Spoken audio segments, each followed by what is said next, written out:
Podcast this week. We don't have a name for our new show, so maybe we can take suggestions for names. That's cool. What do you guys think about that? It's pretty much the same format as Coffee Break. We talk about what we've been playing, hop into news and gaming, game culture, mailbag, whatever. I'm the anchor for this week, but I will have to be leaving shortly, so these two lovely gents, who I love so much, so dearly, will talk once I leave. So I'm a suck up. So, as always, who joins me when we record podcasts, we have Eidolon. Hello. And our new permanent host of the show, who's going to be with us from now till the end of time, and we all die horrible deaths. It's Monochromatic. Hello. Monochromatics. You forgot the X. Whatever. On the bright side, the end of the world is 2012. So after this year, so it's not that long. No, it's December. So we're almost there. Yay, finally. So I guess we should hop right into it, and I guess I'll be going first since I might have to leave very shortly. So I've been playing 2 games. Which one are you guys more curious about right now? Neither. Okay. So I guess I'll start with the one I think we've all played. ORION Dino Beatdown. Yes, that game. Yeah, or Orion Glitch Beatdown. So this game came out 2 weeks ago, or 3 weeks ago, on Friday on Steam for $9.99. They had a deal, whatever. Mm-hmm. I thought it was awesome for like the first 10-15 minutes that me and Mono played. I think we played about 15-20 minutes and then had a lot of connection issues. My client kept crashing. From what the short amount of time that we had together, it was fun, I think. Kinda. And then once I started putting more time into it and realizing how broken it is, I'm like, this isn't fun. They've talked mainly what it is. I'm not talking about the game. I'm talking about how bad it is. Mainly, you play as these one of 3 classes: the Assault, Support, and Recon, and they each have their own, special abilities. And the Assault class is more like the basic default beginner kind of deal, and he has a jetpack he can fly around on. And then the Support class is pretty much your medic, but he doesn't seem like a medic you'd think that there'd be in a game. He's burly, he's muscular, and he can shoot a gun that heals people. So similar to the medic from Team Fortress. Mm-hmm. Yeah, and then the last class is the Recon, which is like a female sniper, and she can go invisible. Overall, and you take on 3 dinosaurs right now, but they're planning on adding more dinosaurs in the game for free downloadable content. But right now, the dinosaurs that are in the game are Tyrannosaurus Rex, which are overpowered and stupid. And then there's Velociraptors, which when the first couple of waves, you maybe fight 3 at a time, and then eventually they get into packs of like 20 or like 100, and it's just ridiculous and how overnumbered they are and how impossible it is to kill all of them. And then the third dinosaur is the Rhamphorhynchus or the Rams, and they're like the pterodactyl kind of deal, and they pick you up and drop you. And they're also impossible to kill. So the game is pretty much your 3 humans that don't seem to do a lot of damage. The T-Rexes and the pterodactyl-like dinosaurs are bullet sponges. They take a lot of damage. Whereas the raptors can die in about 2 hits, and people die very fast. The game has 3 maps, which are like open world kind of, apparently quote-unquote open world maps. Mm-hmm. One's called Kovan, one's called, I don't even remember, Depth, and the other one's called, I don't give a fuck. I don't remember. But they praised the game for being open world and you can go anywhere, but technically it's not really like that. because you have to stay at your generator, and there's three or four generators around the map that you have to keep on so you can buy ammo and buy weapons and heal yourself and buy vehicles and get all this equipment. Without a generator on, you can't do shit, which means you can't really explore the map because the dinosaurs attack the generators, meaning that they destroy the generators, and that's their goal. Destroy the generators so the humans can't get health. And the problem with that is since the generators are what's being destroyed, you have to stay and protect the generator, meaning you can't really explore the map. You have to stay in one fixed location, which totally takes their open world aspect, their open world plan, and throws it out the window into the shit pile. Exactly. Now, what? Exactly, yeah. And basically though, the game, it sounds fantastic, like down on paper. It seems, oh, this is interesting. I could get down for this. It sounds more interesting than Primal Carnage to some people. And you pick up the game and you're like, this is broken. I can't get into it. And they've released numerous patches already. I think they've released about 6 to try to fix all these bugs, and there's still so many problems with the game. People are still having crashing issues. People still cannot connect to the multiplayer. Can I defend this game ever so slightly, which I can't believe I'm going to do? Yeah, go right ahead. Jetpacks are fun. Jetpacks are fun.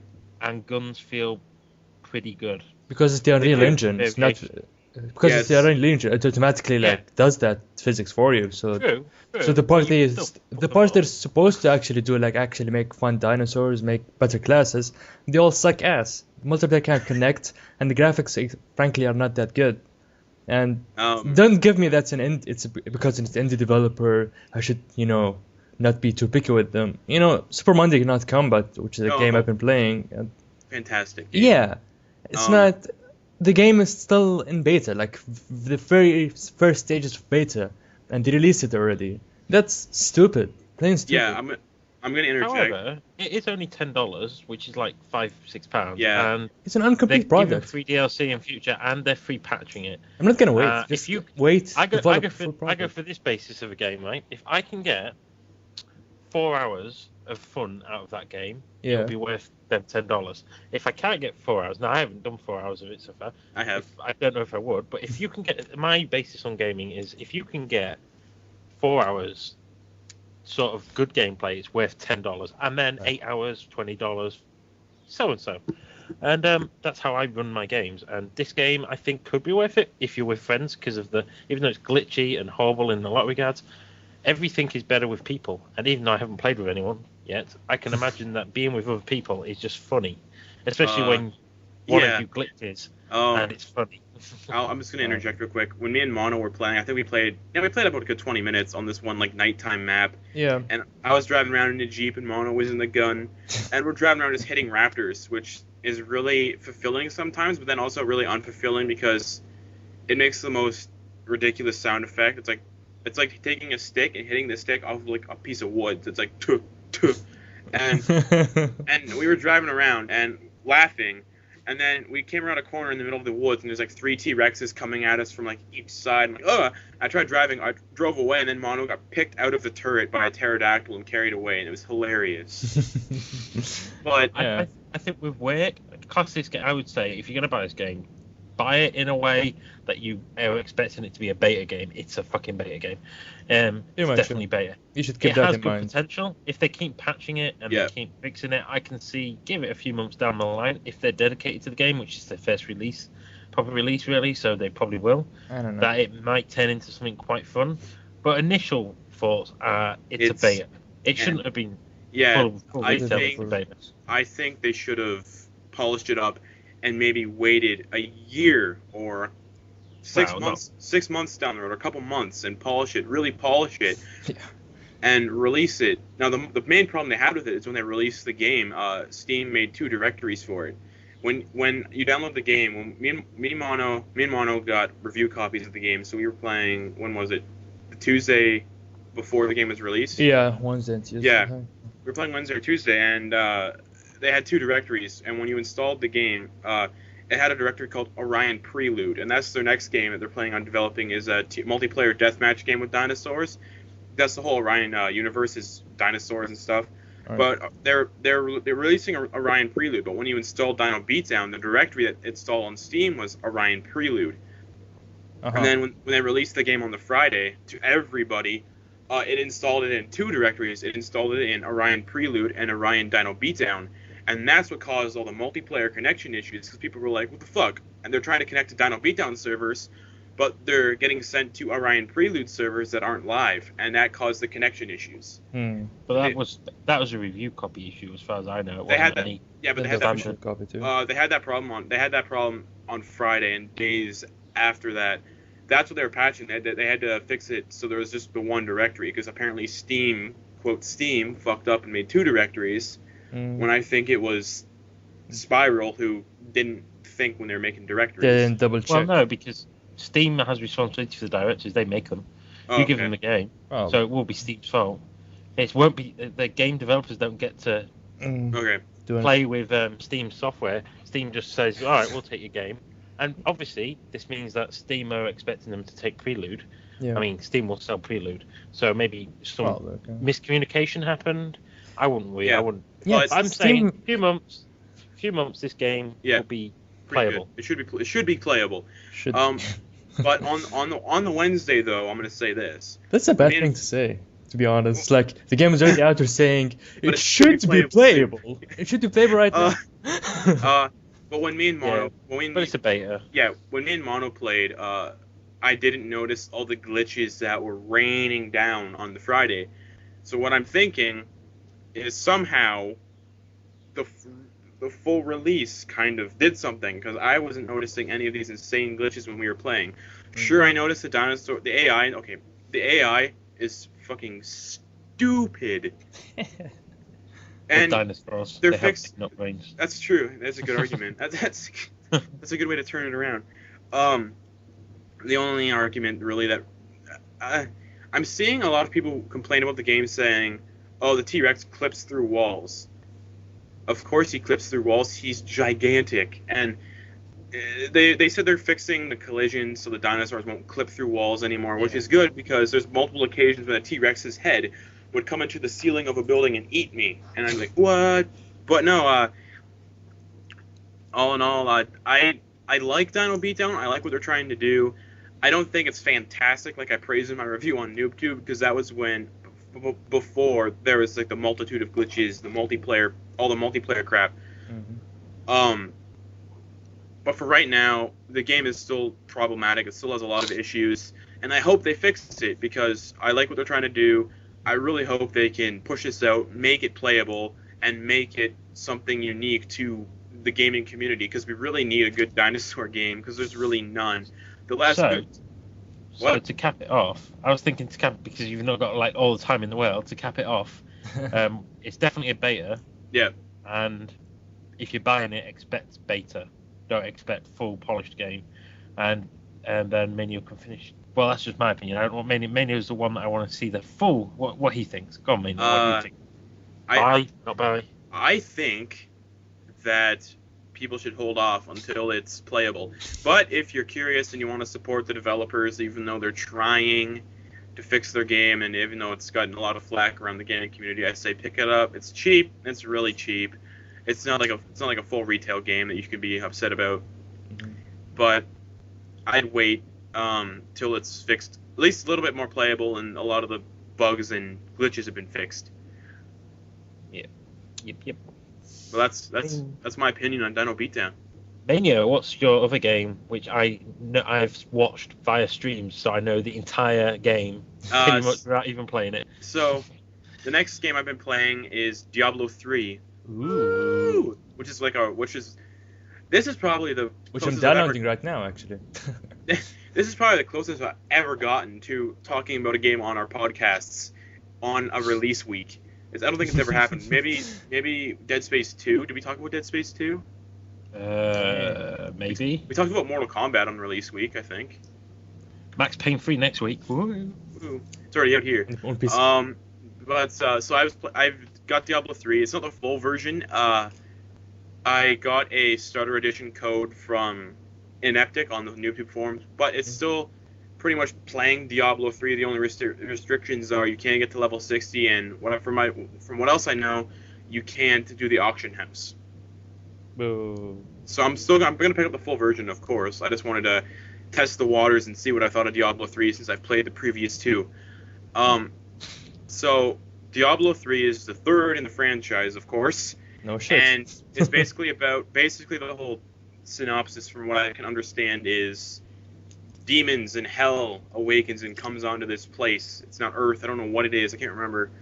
But all these demons and hell unleashes onto this fictional land, and you basically are tasked as a hero to defend the land and protect humanity against The Nephilim. I think it's Yes. I think it's Yeah. Diablo. The actual Diablo is coming back or something, right? Yeah. Diablo is Spanish for devil, It's Italian. or Italian, whatever. And well, I was at a taco truck in a town away, and they had a taco called El Diablo, so The I thought Diablo. it was Spanish. So whatever. But no. So there's multiple classes to play as. You can play as a barbarian, who's pretty much the melee kind of dude. There's a tank, the guy who you put big metal shells into his Rawr. cannons. He shoots cannons at people because he's a tank. No, he's barbarian. And then you have the wizard, who's he's a ranged magic person. Wizard? Do you mean? I think is it a wizard or is it a mage?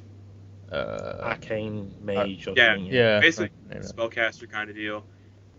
And then you have the class I'm playing, which is the witch doctor, Ew. which seems to be Which is such an overhyped class. which seems I didn't know any of the classes because I kept Diablo 3 way under my radar because I didn't want anything to be spoiled. I didn't want to get overhyped for it. Mhm.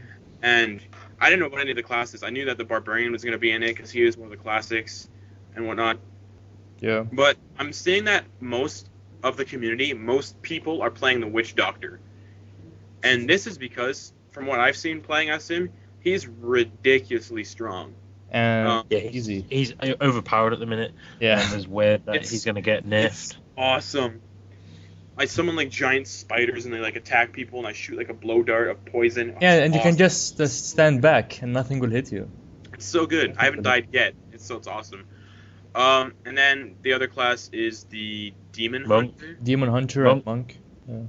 Yeah, the Monk Yeah. and the Demon Hunter. And the Demon Hunter reminds me a lot of Sylvanas Windrunner from Warcraft 3. So, I'm gonna pick the Demon Hunter when this finished download. hipster. But yeah, I haven't really gotten far into Diablo 3. I think I've played maybe an hour, so I can't really talk a lot about it. I've been too busy watching Doctor Who. But I really love Diablo 3. It's fantastic. I'm really surprised about it. Why? I'm trying to remember something. I'm trying to remember if they changed anything from the format of Diablo 2. Because it plays It's pretty much Diablo, but flashier. Really, it's still the same concept. It's still the same premise. It's pretty much the same graphic style as you'd expect. It's pretty much. In fact, the game to me, because I actually know more about it than people that have played it. Because I've watched an entire stream of the entire thing with people playing it. Wow. So I've seen the entire game all the way to the ending, it looks like an old. It looks, what's the word? Retro. It's not retro, but it looks retro in that it's kind of got that sort of isometric. You can zoom in, but the isometric viewpoint that you don't really get in games anymore, and it just feels old. I mean, that's not necessarily a bad thing, but it's an interesting one. It's kind of a weird mix between modern flashiness and old school simplicity. It brings back a lot of good memories. And then you got the Monk and the Demon Hunter. I forgot how dark the Diablo universe is compared to Warcraft, compared to StarCraft, compared to all other Blizzard games. I forgot how dark it is. You're constantly seeing things eat each other. You're constantly dealing with lots of death, whereas in Warcraft the death wasn't as, I don't know how to say it, prominent. They didn't really. Well, Diablo is dark. The closest thing you can get to the Diablo darkness is Witcher games. Definitely. Which I haven't played. Which are awesome. I didn't find Diablo 3 that dark, to be honest. I played the open beta. It's like, okay. I don't It's know. dark just because it's black all the time. It's Yeah, always it's dark. the time. Black. Except when you're in the desert zones, then it's not so dark. But Or heaven. overall, I'm enjoying the experience, and I recommend that everybody who has a PC that can handle video games, that can handle Diablo 3, that you go pick this up, because it's probably one of the best experiences I've had this year, and it's kind of making me feel better about how I didn't really... It's making me feel better about the ending of Mass Effect 3, because that was the last major game this year I played. You haven't seen the ending to Diablo 3. Oh, but whatever. No, whatever. three choices: red, green, No, blue. it's not choices. But I'm not a big fan of Diablo, really. Me neither. I think because I don't think I won't be buying this game, and there's a bunch of reasons. The main reason being, I'm over loot whoring. I mean, when I was younger, and some of you guys would have played it, listeners as well, Planescape Torment and Baldur's Gate and all the like. Like my childhood, like they're the games that I played like a lot, and it's all about the loot and the story. But then you got into this sort of very looty decade where you had dungeon sieges and the like. And during that decade, I played it because it was like all the rage, and there was all of them, Darkstone, loads of them. Mm-hmm. But like at some point after playing MMOs and stuff, I've lost the sort of loot whoringness. So now the game story has to stand out for me, and Diablo 3 didn't. I mean, it's good if you play Diablo 2 because it links in, of course. Diablo 3 is quite good. Things happen. Spoilers. There's a lot that happens, and people die, and it's good, but the story ends anticlimactically, and it kind of makes what you've done throughout the game feel a bit. No. The ending of Diablo 3 when you find out the ending is so the ending of Diablo 3 is when your character wakes up, right? No. But I won't go on it. But to me, I've seen the ending, and it was like a ending. Like they cannot. I don't know how an expansion can be done. It was an ending. You can't. You know when series on TV like are coming to their end and they're never going to run again. Yeah. They do that last epic episode where they close everything off. They do that in Diablo 3. And I don't see how they're going to do expansions, but they are, supposedly.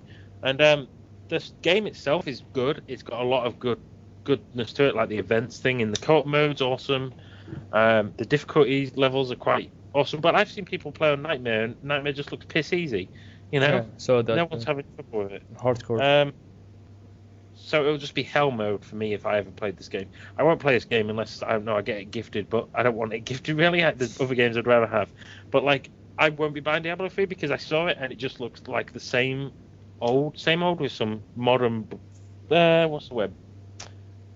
Flourishes, like modern things brought in that they've learned from their WoW games and all that. Yeah. And it's good. It looks like a good old game. It's a good 20-hour rompish. I mean, I watched the streams over 4 days, and they played for like 9 hours a night. So it must be close to like 20, 30 hours if you powered through it. So it looks good, and the cinematics are amazing.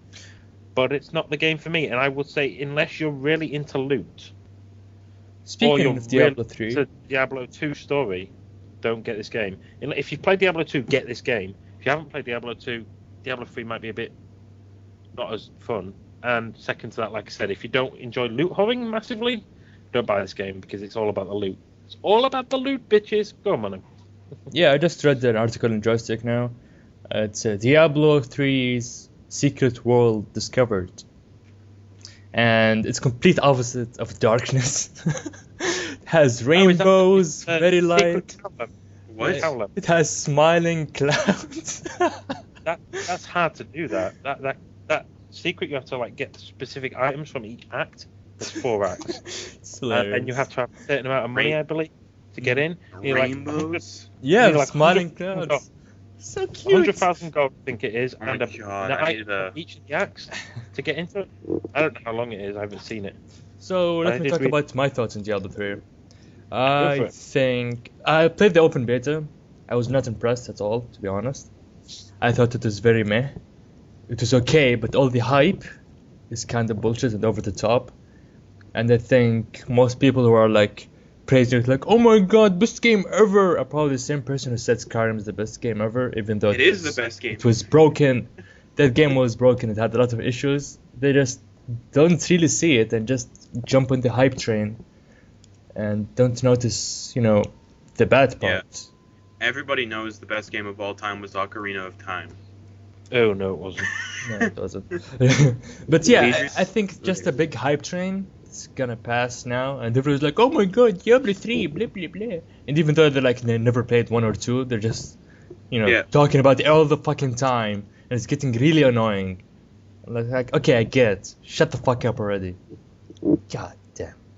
Anyway, now I'm gonna play the starter edition. Now I'm gonna give it another go. Maybe I'm wrong. Maybe it is actually good, but I'll probably be right, and we'll see what happens. It's an okay game. I would say I would probably buy it cheaper because it's Yeah. just a basic. It's basically now. I'm not saying this to this Diablo, but think of the Dungeon Siege Mm. in the way that you're just fighting constant So waves good. of enemies for whatever reason. Oh, And yeah, pick up Dungeon two. Siege 3 was ass. Yeah, and Diablo 3 is very much the same. Well, it's not like Dungeon Siege 3, but Diablo 3, all I can see is the attraction of the loot hoarding. I mean, if you love looting, like you want to get that extra special item, like hardcore raiders are like all about the loot, and I can't do that anymore. I really can't get into this mindset where it's all about the loot. So I need good story, and I also need like replayability, and I don't see how improving the difficulty and making it harder makes it replayable. Really, Nah, it I just never makes- got that. it's more for like EPing. Choose a WoW term that people use that I've heard a lot of lately. EPing. It's basically people flourishing their big EPing. Look at me, I'd beat it on hell mode or whatever. I'm like, you know what? I don't. It needs to have more to it. But it's Yeah. Diablo 2 was good because it was different. Diablo 3 is the same as Diablo 2, but improved slightly. I mean, I think it's a harken back to a different era. I think it's that a I can't perfect grasp. it's a perfect example where Blizzard's 10-year plan to develop one game really Yeah. backfires. A thing about Blizzard though, Eidolon, you mentioned getting Diablo 3 when it's cheaper. From what I've noticed about Blizzard, they don't really drop their prices that quick. Yeah, because they have the starter edition. It's the Start- trap. StarCraft 2, I was curious because that game came out 2 years ago, 2010, or it came out 2011. 2010, I believe. Yeah, 2010, yeah. 2010, yeah. It came out 2010, and that game is still $59.99 at some I places. know. Mm-hmm. I probably never owned Diablo 3 on that basis. I think I saw people play it in 4-player co-op, and it looks really fun if there's 4 of you. Hanging Yeah. out, talking, Skype, doing all that, just amazingly fun. Well, But I'm a on my single own- player. Yeah, I'm a single player dude. On my own, I'd be like, meh. And they have to be So- online to play single player, which is the most bullshit thing Yeah, ever. that's And the stupid. amount of problems they had for that, oh. Error 37. Error 37. I hope It's this like- isn't the future. Yeah, I hope that is in the future. Ugh. Shit. That has to be, in my opinion, the worst kind of business model you can do. Let's make Yeah. our game single player. Let's make our game multiplayer, but let them have the choice to play single player. But for them to play the single player content, Have they it need to be online. online. It's like fantastic. So, let's say somebody doesn't have internet connection, which a lot of people do. But let's say someone who, just got their new apartment, can't afford an internet connection right away. They're trying to get everything set up. They're like, I want to get Diablo 3. Or maybe wait. But Oh wait, I can't play it. Yeah. no. That's, mean, I got screwed Doesn't even over have by an this offline mode. the other day actually, because my internet went down for like 5 hours and Steam wouldn't start because I'm not connected to the internet and it needed Yeah, you some have update. And it was fucked. I was like, can I play The Darkness 2? No. Why? It's a single player game. No, can't play it. Fuck you. Steam's funny. It's like they have an offline mode, but like you can only can't activate the offline mode when if you're you know online. you're going to be offline. Nice one. It's going to die for like an hour soon. So- So offline mode it, and then it takes forever. I, to I, offline. I think the whole reason they do that, you have to be online to connect to single player. Mhm. I think they're doing that to prevent piracy because I think a lot of people Yes. are pirating Diablo Piracy 3. and just- hacking, yeah.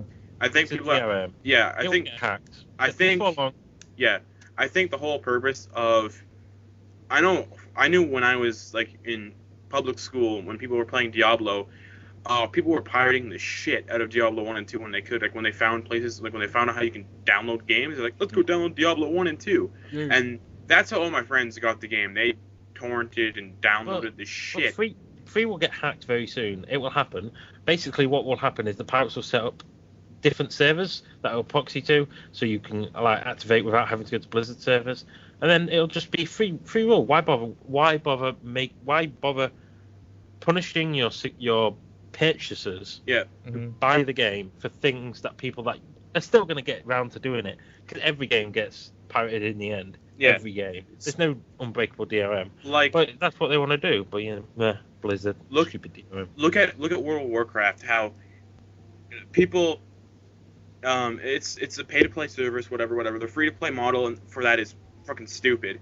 But World of Warcraft, that has to be the number one game that has private servers. I just I'm just gonna make a private server because I don't feel content paying I'm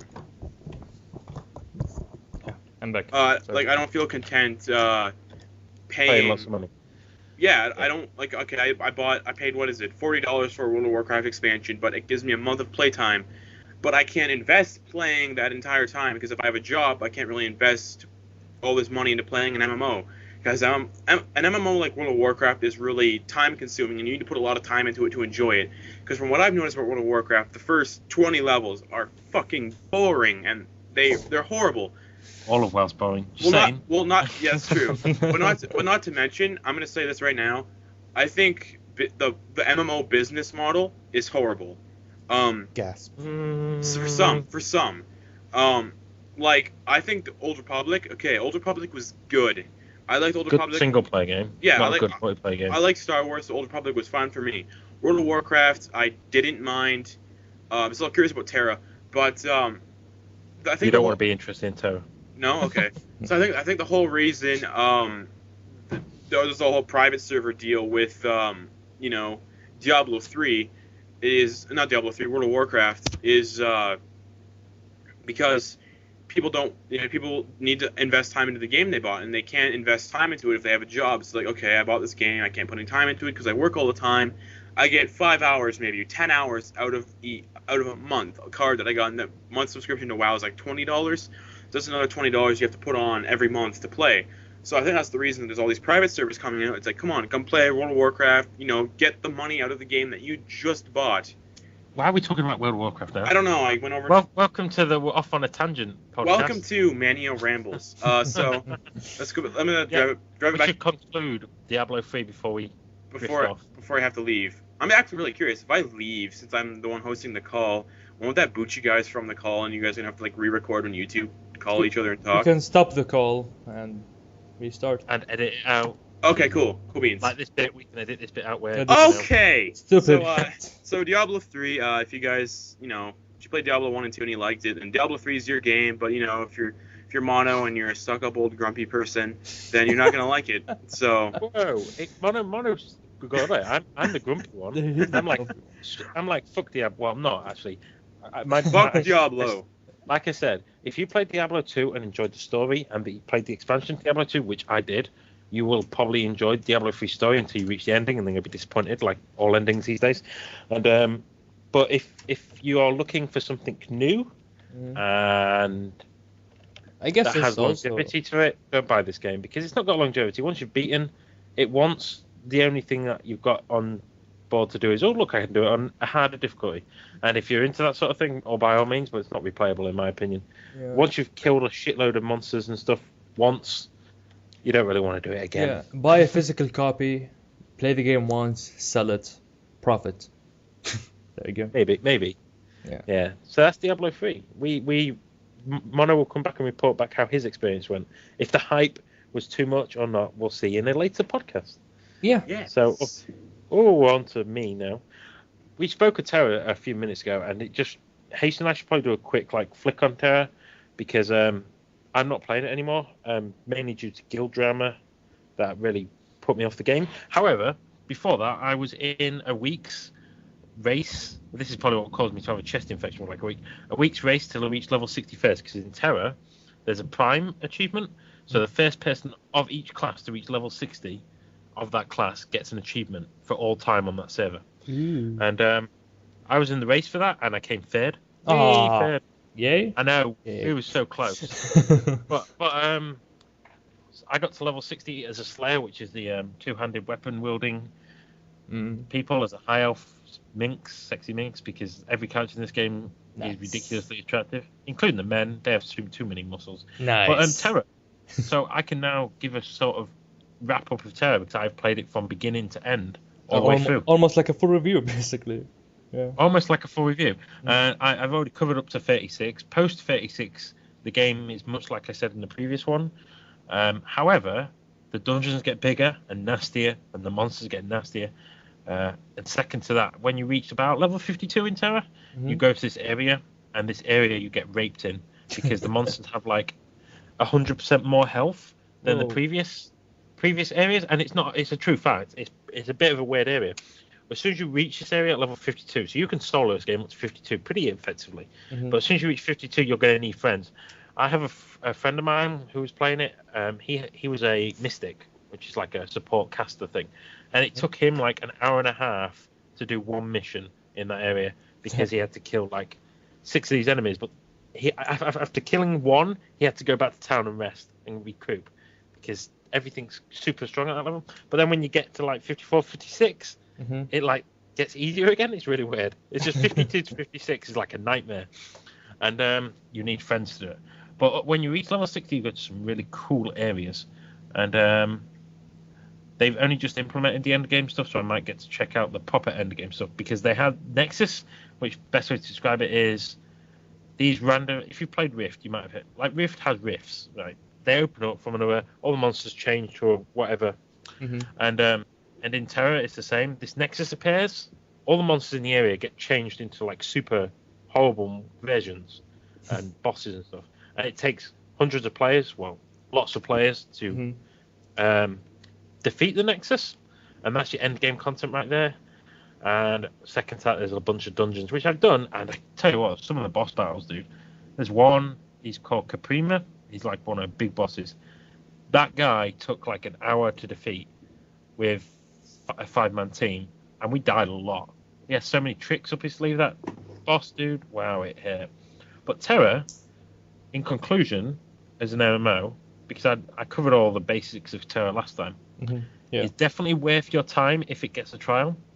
And if there isn't guild drama, I would probably play it again if I could get back in. But there's some guild drama. I was an officer in my guild, and shit hit the fan as they do in these guilds, and it kind of burnt me off playing the game completely. Yeah, that's the problem with MMOs, I guess. You need to come play Champions Online with Manio, and we can be superheroes together. I'll pass. I played Champions Online in beta, and beta tested it, and I enjoyed my time in Terra with friends until shit hit the fan and everything went a bit mayhem and the guild went messy. And then since that day, which happened about a week ago, I've really not played much of Terra because I've been like pop off. You know how that happens in like you hang out with all these people for ages and then everyone like argues or the guild splits up and stuff. You're a bit lost now. So like I was like, okay, I don't want to play this game anymore. It's put me off. I don't enjoy it anymore. I'm level 60. I reached the cap. I guess you have to wait till they increase the cap again. To catch up. Yeah, and I don't know. It's a really good game. The combat system, like I explained last time, is amazing. The best combat system in MMO by far.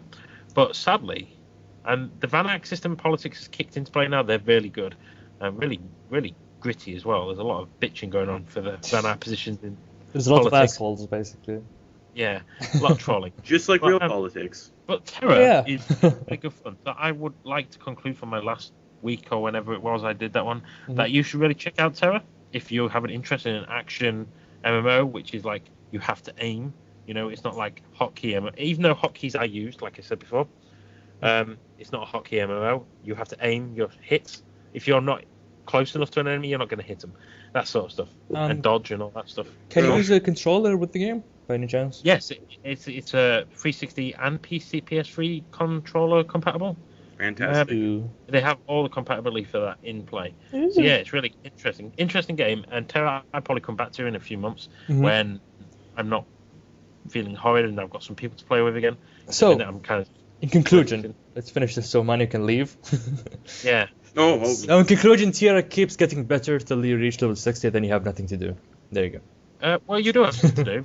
You need friends to do it with. I don't really have that many. If you have friends, yeah. There's not many level 60s, let's put it that way. I was like one of the first sort of 20 level 60s. Oh. You're like legend. I'm Eidolon and I'm level 60, bitches. Suck my dick. Only on that server. I mean, on other servers, their population grew a lot faster. On the PvP servers, they grew a lot faster. But on mine, yeah, I'm quite proud of that achievement. I was like, actually, it was more like second. The second Slayer to reach level 60, I was only just picked to it because I had a day where I couldn't play. And I think that might have knocked it out. God But damn what it. can you do? Could have been first. Yeah, it could have been the prime, and that would have been forever on the server. But, you know, c'est la vie. Life goes on. That is Terra, and I enjoyed it. And play it with friends, don't play it alone. So I'm thinking I'm going to have to head out right now. All right. This is very saddening for me. Don't worry, this podcast is terrible. It'll be fine. Get the Okay. Go. Okay. Go. We say goodbye to Mania. I'll stop. Yes, toodaloos. Hope you guys have fun recording without me.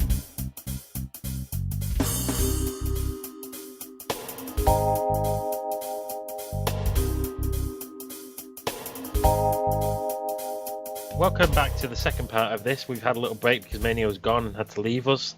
Sad face. But we're going to crack on, me and Mono together in onwards. We got one more game for me to cover, 2 more games for Mono, and then we've got some gaming news and maybe a bit other 2 tangents to go on. Yep. We'll see. So, straight into my final game, which will be Towns for PC, which no one probably has heard of here because I don't know. It's an indie game. If any of you played Dwarf Fortress, which I'm guessing some of you have at least heard of Dwarf Fortress. Not true. You've heard of Dwarf Fortress, right, Mono? No. Oh my god, look it up. But most people would have. And basically, Towns is like a sort of similar game, except for in this game you control over a human settlement that you have to build up from the ground up on land, and then you start to delve below the ground to enter dungeons and the like, and get loot and kill things and expand your settlement on the top floor. Basically, that's the game. It's Dwarf Fortress, but with humans in a settlement. And I've been playing a lot of it because it's really fun. It's an isometric game, so you're looking from an isometric perspective, which is very different to Dwarf Fortress, which is ASCII colors, or you can get other 2D graphics for it. This is like 2D isometric game with a slight bit of 3 dimensions going to it, not really though. And basically, you build a settlement. So you start off with like 10 villages. You build a settlement. With these 10 people, they have to like survive. You have to get them food. You have to build their houses, their workshops, etc. Make them happy. Get an economy growing, with food, i.e. them making food constantly. Otherwise, they'll starve to death, and that's not a good thing. And then you gradually expand, and then you sort of dig down below underground into dungeons and the like, and get additional materials that you can fit your soldiers out with. Basically, it's a simulation game. It's the best way to put it. Nice. And it's free to play? Yeah, no, you can play it free if you have it. It gives you 20 days free. That's it. Okay. So 20 in-game days free. So in-game days. Yeah. So once 20 days is finished in that game, you can start a new settlement for another 20 days. But the 20 days is like the cap, if you know what I mean. I see. Yeah. Think of like Diablo, Dungeon Keeper, and Dwarf Fortress, and put them in one, and you have this game kind of the very first Diablo. Okay. It's cheap though. It's like I forget, €15. So it's like, but depending where you buy it from, you can buy it from Desura, which some of you might have heard of, or that other place. What's it called? That other place? Gamersgate. That's it. Oh, okay. No, it's not on Steam. It's not on Steam. It's £8, so it's probably about $10. Probably on that. It's still in beta, so to speak. So basically, you're funding development. Think of Minecraft. Yeah. And they recently did a new patch which introduced heroes. So like heroes will now come to your town if you've got an inn and stuff, and they'll stick and go into dungeons and kill monsters and stuff and loot and all that stuff. But they can also, like the thieves, will steal stuff from you. So you kind of got to have your own guards, making sure that these thieves are going to steal your stuff, and make sure that the heroes focus on killing the dungeon stuff rather than, causing trouble in your town. And basically, they'll go down there and fight and do all that stuff. You don't have control over them; they're just automated, like the people are automated. But at least you have some kind of control over them. The heroes will just wander around and do what they want, basically. So it's kind of like your entire premise is to dig down, get these, and the heroes will go in, kill monsters or die, or whatever, and just gradually make your settlement bigger, embellish it, live the lives of the people, expand it over time so you got a bigger population, and dig into dungeon. I don't know how many levels of the dungeon there is. I think you can dig into hell, so I think it gets quite messy at one point. But it's a really good fun game. It's pretty simple, really simplistic to play. I would say go and check out the 20-day trial that is available. And if you like it, I would say support this game. It's in beta and it's still really well playable. Like Orion Dino Beatdown we spoke of in the previous part is not fully playable. This game is easily playable. It doesn't have any sort of game-breaking bugs anymore. It did have like a hunger bug where if you didn't have enough food, your people will eventually starve, and when they starve, they won't do anything. So they all just stood until they all died. Are you sure that's a bug? Sounds like a normal reaction when you're hungry. Yeah, but no, they wouldn't move. Literally, if they went into starving mode, they would just stand there and wouldn't do anything. Now, if they're starving, they'll move slower, but they'll actually do stuff so you can at least keep them alive, because they don't just stand there and wait until they die. If you know what I mean? It's really funny. It's a really good game. I mean, check this game out. If you like Dwarf Fortress, you'll like this game. If you like Sims with town management and digging into dungeons and stuff, you'll love this game. And it's only a beta, but it's like £8, and you get the full release permanently if you buy it. So same as Minecraft. Go and check it out. You like it, you might not. 20-day trial on Desura and Gamersgate. So there we go. That's Towns for me. Here's the thing they did right. I mean, I'm gonna compare it to Dino, what's his face, ORION Dino Super Killer game, whatever it's called. So what they did here is that they actually announced it in beta. They actually said it's not complete. They gave you a 20 days trial to make sure you liked it before you spend on it, gaining more audience players to play the game. And because it's an actually good game, they actually worked on it to make it a good game before the beta. People will tell other people to play it, like you're doing right now. Yeah, I mean, things all failed in what's titled. Well, I don't know if you have heard of the Yogscast. Most people have. I did. Yeah. One of their teammates, Sips, his name is. He's been doing a Let's Play series of this, and that's really gave it an audience. In fact, it gave them more people looking at it. I know about it before because I've got Desura, but he kind of embellished the audience. So they gave him a hero. He's now. There's now a hero that's called Sips the Camp Maker, and they'll invite over his most loyal minion, Sadon, to aid him in battle. Now, if you watch the Let's Play series that's on YouTube, you'll understand who Sadon is and all this stuff, but they gave him a hero just for, helping boost their audience. Nice. They're really nice. They're a really good team. They're a small team. Their work on it isn't going fast, but it's going relatively well, and I'm funding them by giving them £8, to play the game myself. And the only downside is that when they patch the game, sometimes it depends. They haven't got the functionality where they can upgrade the saves to the new patch, so you have to kind of start a new game. Ooh. If you download, no, but you see, it's optional because to get the game, there isn't like an updater in a minute. You download it right from the website or wherever you got it. File. So if you don't download it again in that time, it won't go to the new version, so you'll be on the old version, so you still keep your game. I mean, they're working on it. It's really early beta, I have to say. I see. So it's definitely worth checking out. I would say go check it out. The website is www.townsgame.com. And if you like it, and if you're a bit more interested, go and search for Yogscast Sips on YouTube, and on one of his playlists is Towns, and he's on like episode 20 or something. Really good playthrough. It's quite funny. He gives them stories and everything. It's a great game. So yeah, that's Towns. Go check it out. And I'm going to hand over my money for his 2 games this week. Yeah. So let's talk about Super Monday Night Combat. You probably heard about Monday Night Combat. Like, it was released 3 years ago. It was on Xbox and on PC. That long ago? Jeez. Yeah, it's been a while since it was released. And did you remember? Did you play it? I own it. Yeah, I do own it. Yep. Yeah. So the original. Yeah, that game was mostly like gun and shoot. That's it. It's more like a big deathmatch game. But Super Monday Night Combat takes it to a whole new level. It's like a completely different game. Almost a completely different game. Because they made it a MOBA game. So it's like League of Legends meets third-person shooter meets Team Fortress, I guess. Because the art style is quite similar, a little bit. But yeah, I've been playing it, and oh my god, this game is good. This game is very good. It's because thing is, I never played anything like this before. I never played a third-person shooter that emphasizes on teamwork and actually not going after kills that much.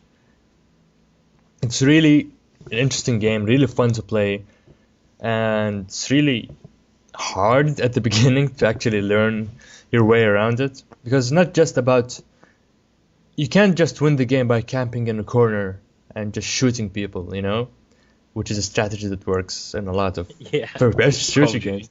Yeah, this does not work at all. I haven't seen anyone doing that at all. But in this game, everyone is moving around. Even it's like it requires so much teamwork that it becomes a little bit frustrating if you have a bad team, or if you're like playing alone and you end up with playing with randoms that don't know what they're doing. It becomes really annoying. But if you get that good team, and yeah, it becomes really fun to play.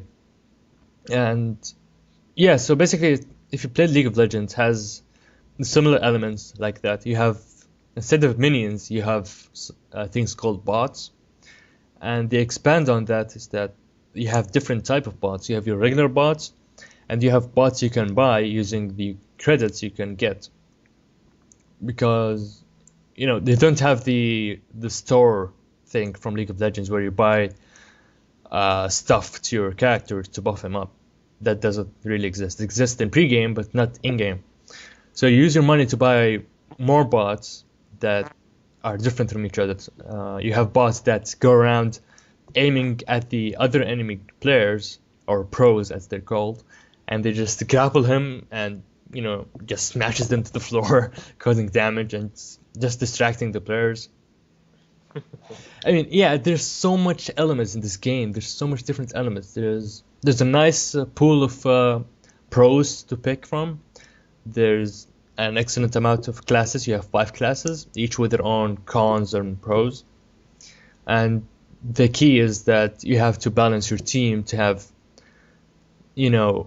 a type of pros that complement each other, so that you can support each other and be able to beat the enemy team. Yeah, a bit like in League of Legends, you need like a carry, one carry, and then you need like some tanks and a DPS and a jungler and that sort of thing. Yeah, exactly. Yes, exactly. But in a Monday Night Combat way. Yeah, and it's more exciting than League of Legends, because I don't know. I like shooters, so being in a third-person perspective, there's just so much shit going on. It's all about reaction time, quick reactions, quick aiming and stuff. It's not just, click mouse over there, press Q, yay. I don't know. Some people like that. People who like strategy games. I think League of Legends players will be annoyed if you say that's how that game's played, Mr. Mono. Yeah, I know. Complex in that, and I can't even grasp it, to be honest. I know. Well, think about it. Strategy games and shooter games, you'll be doing much more to actually, move around and do stuff. Yeah. It's fast moving. It's Team Fortress with a little bit more emphasis on team complements. A lot more. I mean, I think it's better than Team Fortress, to be honest. I mean, well, Team Fortress is old now. Team Fortress is fun. It's still fun. Team Fortress 2 is fun for just, fucking around, yay, shooting randomly, having fun. But it's going to be competitive, isn't it? Because Monday Night Combat's free. Team Fortress 2 is free. Yeah. What's going to happen? Well, they're actually working with each other right now. They have like a special offer where if you play Super Monday Night Combat and reach certain levels, you unlock hats and accessories for TF2 and vice versa. That's nice. Yeah, that's nice, except for the part that TF2 players that join Super Monday Night Combat are mostly don't know what they're doing and don't care to know what they're doing. So kind of get frustrating in a game that really, really depends on teamwork. And that's been annoying some players. But how much is it each team? Is it 5? 5v5, yes. 5v5. Yeah, there's currently one game mode you can play. And there was 3 maps, now there's 4. The 4th map was added yesterday, actually, the latest update. And So you haven't played it yet? Haven't played it yet, no. And the cool thing is that each week they release an update where they tweak the rules, tweak the pros, they nerf this, buff that. So they always keep the game as balanced as possible. They're trying to keep it more balanced each week based on the players' feedback, which is something amazing. It's like, thank you. I wish more developers do that. And I'm looking at you, Treyarch and Infinity Ward. You fucking piece of shit. Treyarch's Borderlands, Black Ops 2 is looking very different to any other Call of Duty game I've seen before. It's not out yet, so I can't really talk about it. I'm talking about the other 5 games they released that all sucked. Had big issues that weren't fixed, which is their marketing plan, to be honest. Mind you, Treyarch do better at it than Infinity Ward. Infinity Ward don't seem to give a toss more often than not. True. Which is why I prefer Black Ops over Modern Warfare 3. But yeah, Super Monday Night Combat. See, we drift off to new things. Super Monday, I haven't played it yet, and I should probably get into it. I'm probably going to get Mono to teach me or something. It's going to happen. Maybe we'll stream it or something in the future, or record it. Yeah. Eidolon, go over there. Oh, what? Oh, I'm dead. God damn it, Eidolon. Fuck. Get out of there. You picked the wrong guy. No. So, Super Monday Night Combat, because it's free, I guess you're not going to say, be waiting until it's on sale or something. Yeah. Get the fucking game now. Give it the fucking... Yeah, exactly. Get it right now. It's free. What the fuck What's the microtransaction system like? Can you buy to win? No. You can buy to enjoy or pay to pretty, as some people call it. So is it mainly cosmetics?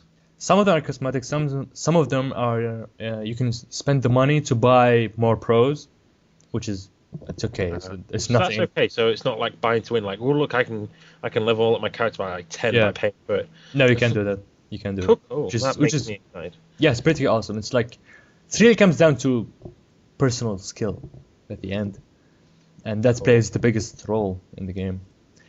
And a lot of people still say if they get their ass beaten by good player, they automatically go around saying, "Oh my god, that pro is so OP." Wine. Sounds like every game ever. Yeah. Exactly. So yeah, some Super Monday Night Combat. Try it. It's awesome. Try it. I put 90 hours in this game in less than 2 weeks. And you recorded it. Do you want to pimp your YouTube while you're at it, of the videos that you've done of it, so people go look at them? Let's plug it. The channel is Monochromatics NTA, one word. And there you can find gameplay of Super Monday Night Combat. He's going to be a pro one day. Look forward. He's going to be a commentator. Yeah, I'm going to be famous. Yeah. Also, something I'd just like to add real quick. One of the biggest problems I had with Monday Night Combat is that I had no idea what the fuck I'm doing, and the tutorial didn't help at all. I found that's why I just played a little bit. I was like, I have no idea what I'm doing, and I just tried to know what I'm doing. Do you think a Monday Night Combat player will be able to pick up Super Monday Night Combat and understand it better? No, not really, because it's got the same classes, hasn't it? It's similar classes, but there's so different things in the gameplay that changes everything. Cool. It's super for now. That's Super Monday Night Combat. What's your other game that you got for us then this week, Mr. Mono? The final game. What's the final game you got for us this week? It is Ghost Recon Future Soldier. That's it. Yes. Yeah, just making sure. Yeah. Well, I played the beta a while ago when it was open beta. Oh, semi-open beta. They gave me a code. So I played it, and that game is also really good as well. The gameplay mechanics are awesome. The abilities are fantastic. It's so different than the other FPSs, yet it's so much fun. It's even more fun, I guess. And it's a nice change from, other typical first-person shooters. And this was released before the Black Ops 2 trailer, so when I saw it, I was like, yeah, this is awesome, this is so different. But Black Ops seems to be doing something similar right now. and it will be interesting to see how that plays out. You know, which one's better, I guess. Well, Black Ops will get the audience, but it will get the audience, but in terms of quality, that's what I'm care about. So yeah, the game is awesome. It's very well polished. It's a very good game, and I think, I don't know, you should try it by yourself to see what I'm talking about here, or see videos of it. Did you play the single player or the multiplayer? What was the beta for? It's beta for multiplayer only. So how was that? It's also very team player game, more than just a solo player game. You have your objectives, you have your abilities, you have special grenades that help you see enemies through walls. You have, you can see where your teammates are, so you can kind of link with them. You can also spawn on teammates on your same squad as you, which is similar to Battlefield in that aspect. Also, another thing they have is that the taking cover mechanic. It's similar to Gears of War, where you stick to walls and stuff. They have another extra stuff is that you can, if you're behind cover and you look at the corner, it shows you that you can go there. So it tells you, do you want to go to this corner or this corner? That's always nice. Yeah, it's great. And on top of that, when you do that, you can run really fast to take cover. It makes it harder for enemies to shoot you. So it's faster than actually running normal in the game, which is very fucking useful. It's a really interesting mechanic as well. It's a really, really good mechanic. So here's one thing. I've been playing Advanced Warfighter lately, which is the prequel to the before this game. Same genre. And you die very quickly in that. So is it a case of, the best way of putting it? Is it like sort of armor games, sort of you die after like 2 shots, or is it like Halo, or is it somewhere in between, which is alright? Somewhere in between, I guess. I'll put it. It's not. I guess it takes at least 5 bullets to kill you. That's not bad. And the multipliers for body shots, I think, are pretty good as well. So it's very hard to kill someone from shooting them in the big toe, If you can aim that precisely, you should get an award for it. Yeah. And yeah, it's really cool. And I think they also have like kill cam systems. They have a different name for it, but it's really called? A death report or something like that. After report, something like that. And it shows you how much damage you did to your enemy and how much damage he did to you as well. So you can know exactly what killed you and why he killed you first. Cool. It actually explains. It's not just, just shows you. Like explained, you suffered from 2 seconds of lag. That's why you died. He shot you in the fucking head. It was a headshot. You died immediately. Get over it. The one key thing with Future Soldier, I've seen the stuff for it, is like the modification of weapons is like super extreme. Oh, yes. Did you have that in the beta? Yeah. Yes, you had some of that.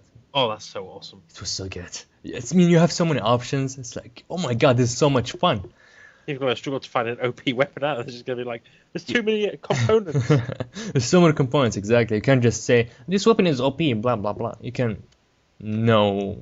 Well, probably there are going to be some issues where some weapons can become too powerful with certain combos. Yeah. I'm excited. This game comes out in like 2-3 weeks, supposedly. Yes. 1 week. On consoles, but like June 12th or something for Windows. Are you going to get it on PC? Oh, I don't know. What are you going to get it on? I'm probably going to get an Xbox. I might. It's a shooter, you see. So like with shooters, I tend to go 360 or PS3 because no one plays on PC. Much as I'm now a proper hardcore PC gamer since getting my PC built, I'm like playing PC games only at the minute. Like, yeah. I think when it comes to shooter, console still has it for me. Mm-hmm. Yeah, even though there's more sort of precision on a PC for you shooting, it's a lot easier to shoot. Actually, I find it easier to use a controller to shoot. Yeah. Well, the reason that they can't do like cross-platform games, with PC versus console, because the PC has a superior advantage. Yeah. That's why they struggle. So I don't know. I'd probably get it for 360. But my 360 has been neglected, so it needs a game. You thinking that you're going to pick up Ghost Recon?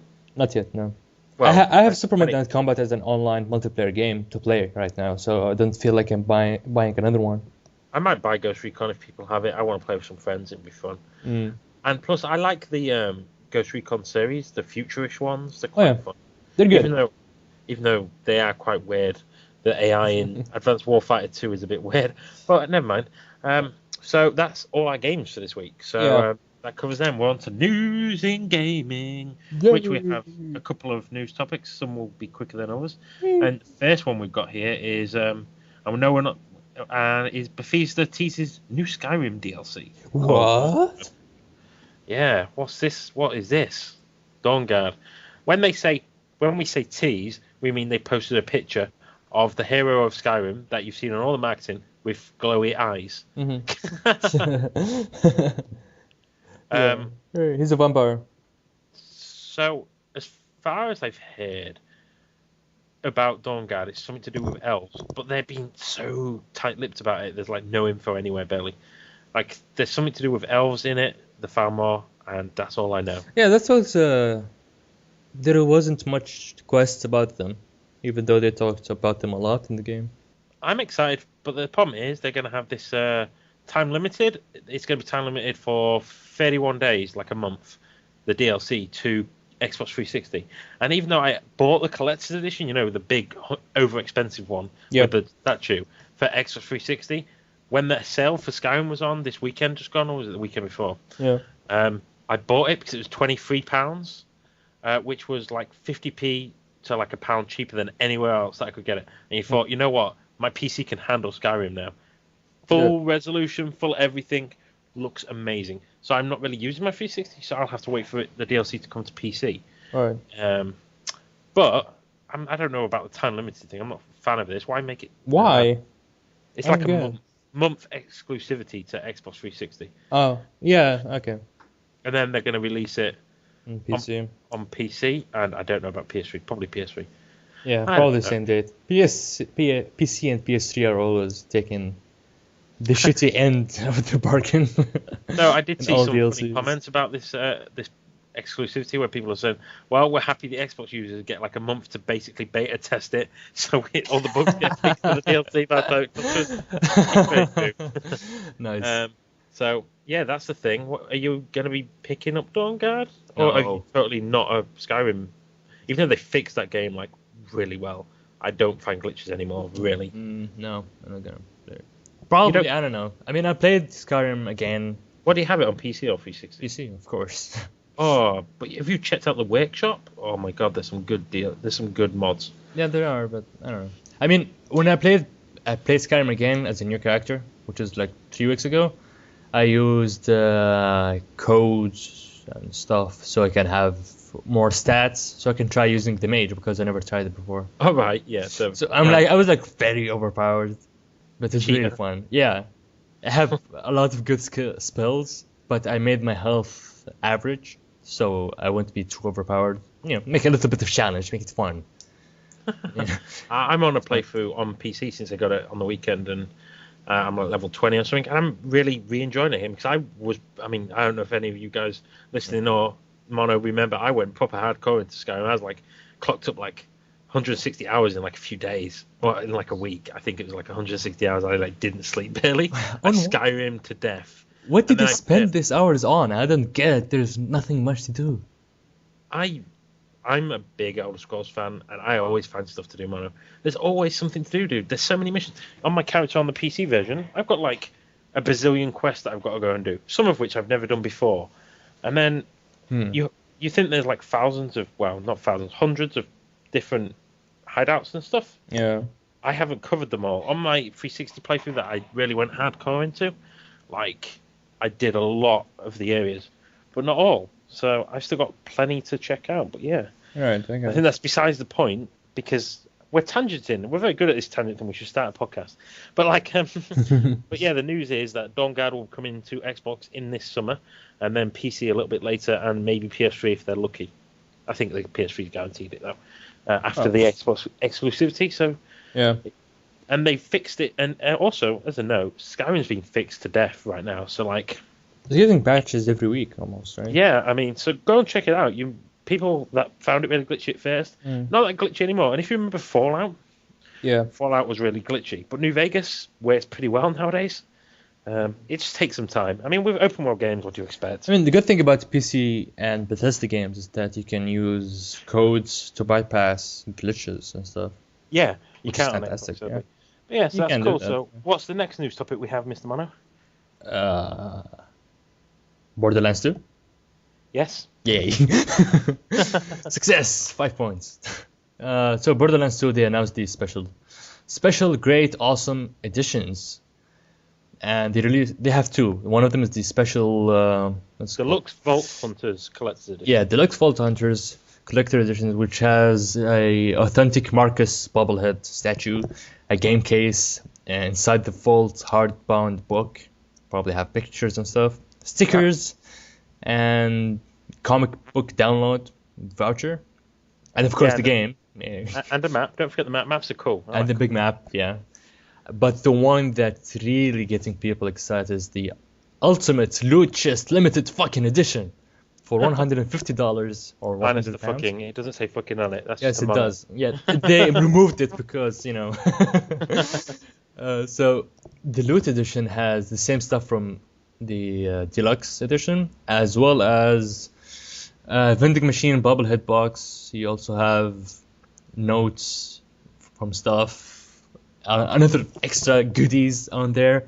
Numbered certificate of authentication. There's so much stuff there, I can't even read them.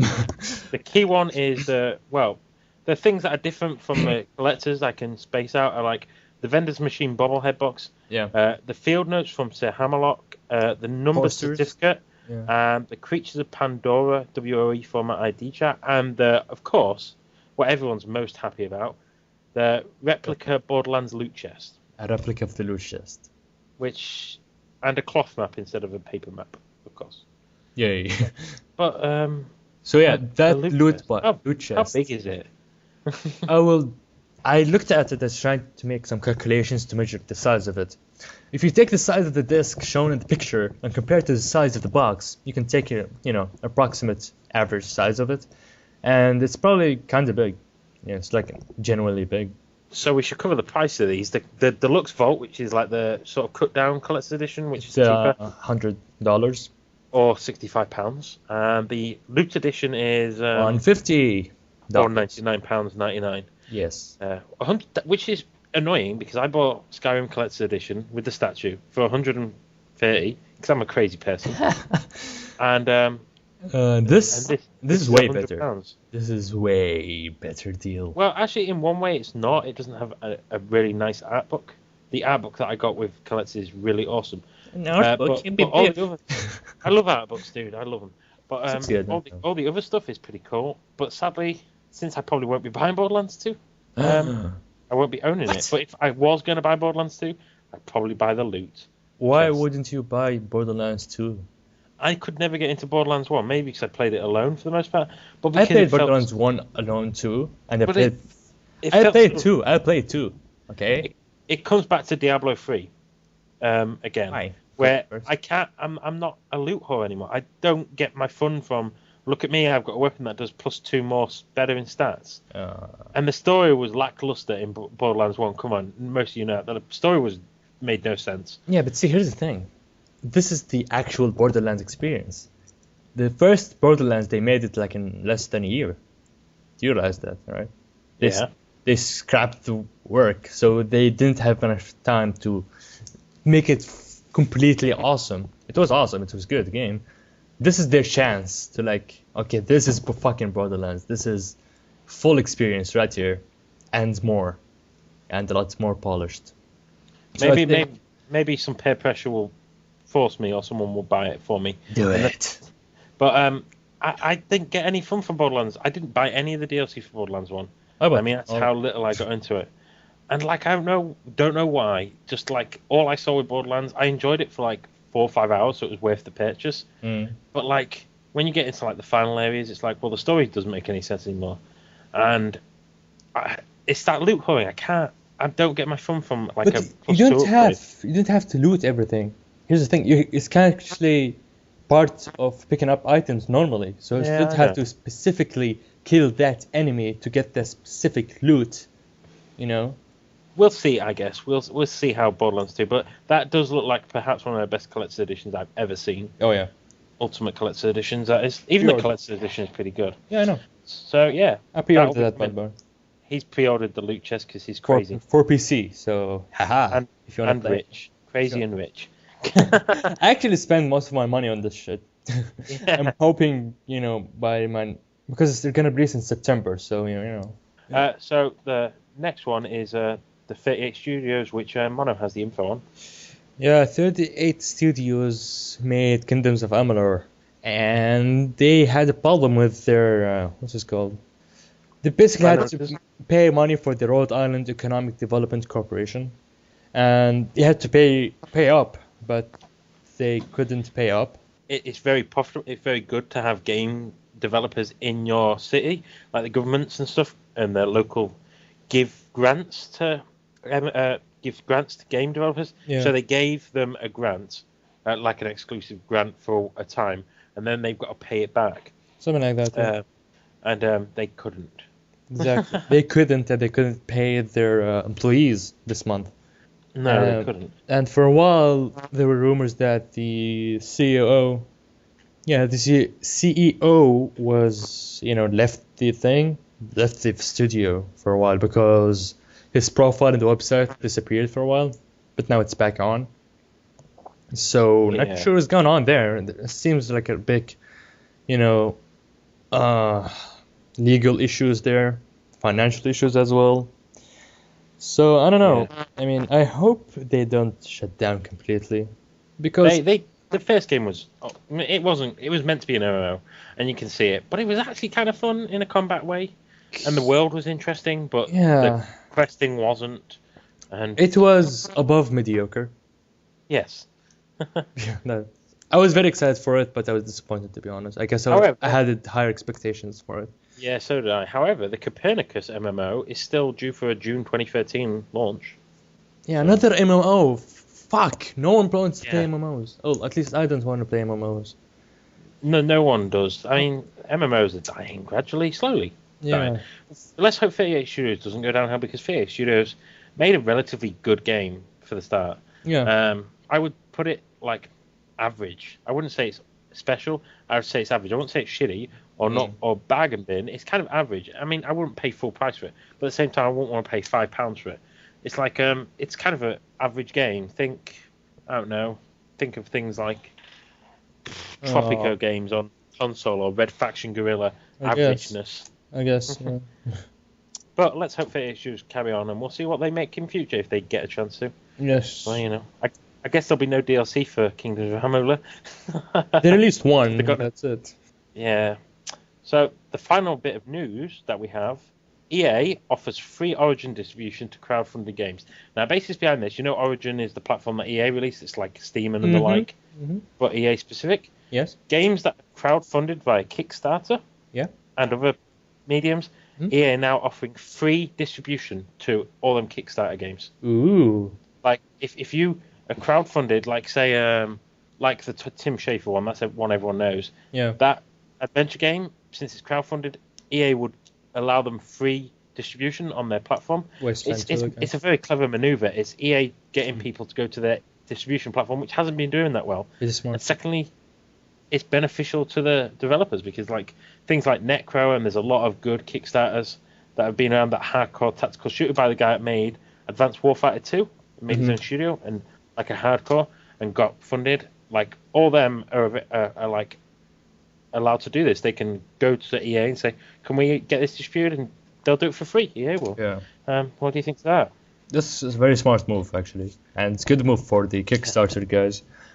I just want to mention real quick. It's an indie game that was launched by Kickstarters as well. It's called Republic, and I saw about that. Yeah, the game looks very interesting, isn't it? Wasteland 2 as well. Wasteland 2 looks pretty awesome, but Republic is like different, I guess, because you're helping an AI go past, obstacles in the game. So you're not controlling her directly, and they have the voice actor for Solid Snake, who is David Hayter, and they have Jennifer Hale as well, female shepherd. Wow, well, that's not hard. Never failed in every bloody game existent on air. Yeah, she got on the project. It's just awesome. It's cool. Yeah, and they can get free distribution from EA, which really clever move from EA. Really awesome for the Kickstarters that are like not big, run by big people like Tim Schafer. Tim Schafer can probably get it on Steam and stuff. But things like the tactical hardcore shooter, Steam and stuff might say you have to give us a ton of money to put it on here, guys. Or Well, get a little bit, yeah. Like they have. Now they can go to EA and say, "Oh, we want to distribute this on Origin," and they'll probably sell if the game's good, no matter how shitty the Origin platform is. If it can sell a little bit on Origin, Steam and them Hasn't it improved?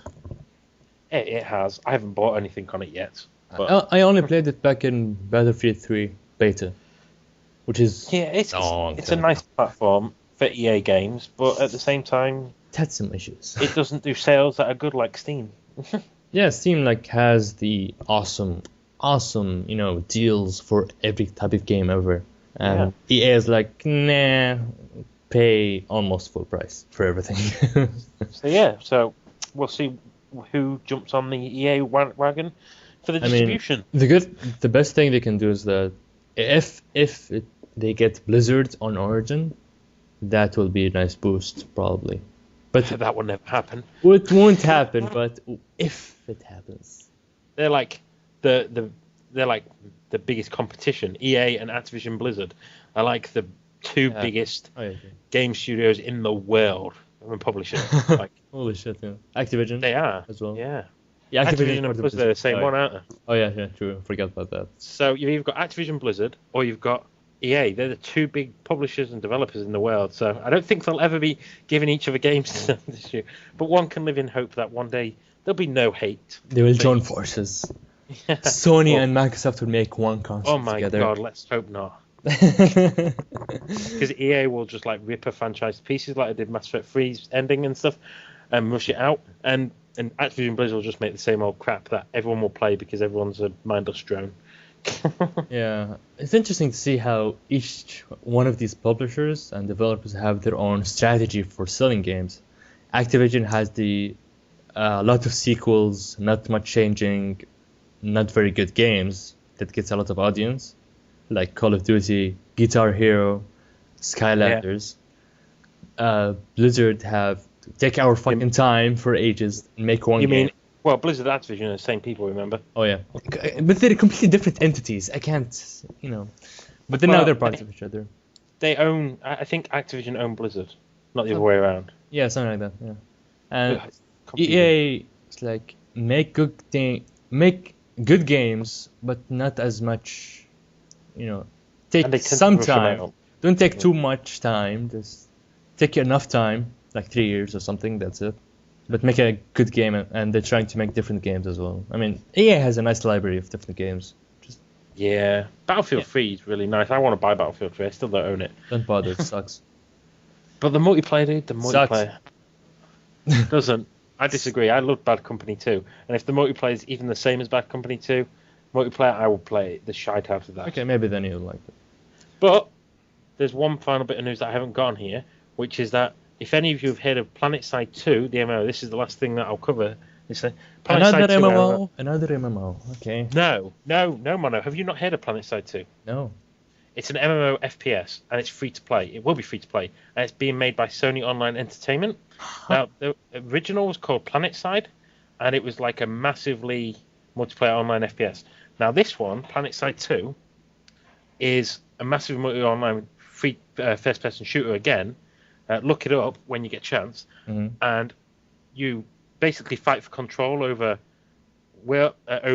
continents and stuff, and bases and all that stuff. Think of a persistent war. That's what it is. And they said at the minute they're sort of like stable-ish, that their code can handle for numbers of players will be 2,000 in one place fighting. Oh, damn. 2,000 on the net. But they said the net code, because of the way it is, could pretty much support a lot of people, a lot more. But this game is looking amazing. You can fly, you can drive tanks. There's night combat where it's pitch black and you can't see, but there's tracer fire and there's but Sony Entertainment also made what is it called? DC Universe online game as well, right? Yeah. Yeah, that's a turn off for me. But Same studio. DC Universe has been doing quite well, but Planetside 2 is nothing like it.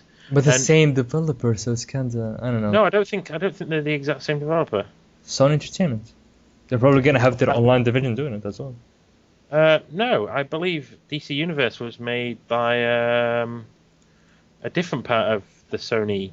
What do you call them? Team. It was a joint endeavor. That's it. It was Sony Online Entertainment and Warner Brothers that did it. It wasn't just Sony Online Entertainment. But this Planetside 2, check it out, right? Because one of my favorite YouTubers, which you mentioned before, Total Biscuit, just released a video of it because it's one of the first videos out there because he got to go to the studio to have a look at it. Nice. Showing night combat. You check that out. This is a game that's in pre-alpha, right? Nowhere near ready to be released. And it looks amazing. And the night combat, like, there's tracer fire in the air, and like it's dark, night time's dark, and the world's got a persistent cycle. They're going to do a beta in a few months. You seriously need to check that game out. And I just wanted to put that at the end because I watched this video. Yeah. I thought, wow, can you imagine 2000 persistent combat war going on in a free to play MMO? The way that the microtransaction system they have is basically cosmetic stuff only. Nice. I think it should be interesting. But I just wanted to. We'll have to wait and see, and I'll announce news about Planetside 2 because I'm really excited because I love Planetside in the future. So yeah, that's all the news in gaming this week, which went on for a good while, and in fact that brings our show to a close for the most part. If you've got comments, criticism, sort of advice, anything you'd want to see in a podcast with three of us in it, then please post below. And of course, you can contact us via Twitter, which is @Eidolon, @Mania with 3 zeros, he went earlier, or @Monochromatic X. Remember the X at the end. Yeah. Or you can PM us on the NoobTube forums, which is kind of our home in a way. And we'll be back next week. And Mono, it's a goodbye. It's a goodbye from me and Mono. Bye. See you all next week, hopefully.